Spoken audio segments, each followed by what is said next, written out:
In the quaint village of Meridia, perched between rolling fields and the ancient Ardwood forest, stood the time-worn yet still resplendent St. Aurelia's Church.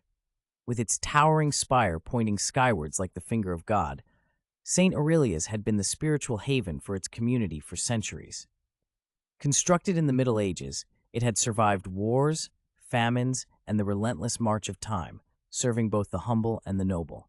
Its weathered stones and stained glass told stories not just of biblical times, but also of the village's forebears, whose lives and deeds were intricately woven into the very fabric of the church. The current guardian of this legacy was Father Thomas, a man as humble as he was devout. Having served St. Aurelia's for over 2 decades, his presence was as steady as the ancient oaks of Ardwood. But as the world outside the church's thick stone walls grew increasingly modern, the congregation dwindled, leaving Father Thomas to ponder the role of an ancient church in a rapidly changing world. On a particularly crisp autumn morning, Father Thomas walked the aged stone corridors of the church, praying silently. As he passed by the lineage of pastors immortalized in portraits along the nave, he felt the weight of his stewardship. His morning contemplation was interrupted by the arrival of a stranger, a young woman named Elise, who sought refuge in the comforting embrace of the church's silence. Elise was a university student studying ecclesiology, the theological study of church structures and functions, and she was particularly fascinated by the way ancient churches adapted to contemporary roles. Her studies had brought her to St. Aurelia's, drawn by its history and her own spiritual quest.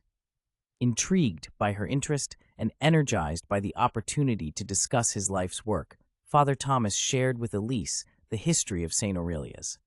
They spoke at length about the ecclesiastical architecture, the significance of the church in rural communities, and the adaptation of these communities to preserve their heritage in the face of modernity. Elise proposed a plan to help revitalize St. Aurelia's role in the community, to host a series of lectures and open discussions that bridged ecclesiology with practical community-building strategies. Enthused and inspired, Father Thomas agreed, seeing in Elise's ideas a new light through which St. Aurelia's could serve its community. The lecture series, Light Through the Ages, was a success, drawing not only the aging congregation, but also many of Elise's fellow students and academics, reigniting community interest in Meridia's gem. They discussed the different phases of ecclesiastical architecture, the social role of churches throughout history, and the evolving nature of spiritual spaces in modern society. Inspired by the discussions, the community initiated several outreach programs that utilized church facilities for social and educational purposes. St. Aurelia's began to thrive once more, morphing into a vibrant community center while retaining its solemnity and spiritual gravitas. As winter approached and the first snow fell gently on St. Aurelia's ancient slate roof, Father Thomas stood before his congregation, larger and more diverse than it had been in years. He spoke of change and continuity, of the church's unending quest to serve, and of the new chapters they would write together. In the silent nods and warm smiles of his parishioners, Father Thomas felt a profound gratitude.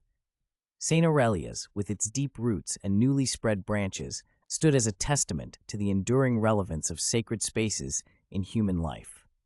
The light of St. Aurelia's continued to shine brightly, now not just a beacon of the past, but a guiding light for the future.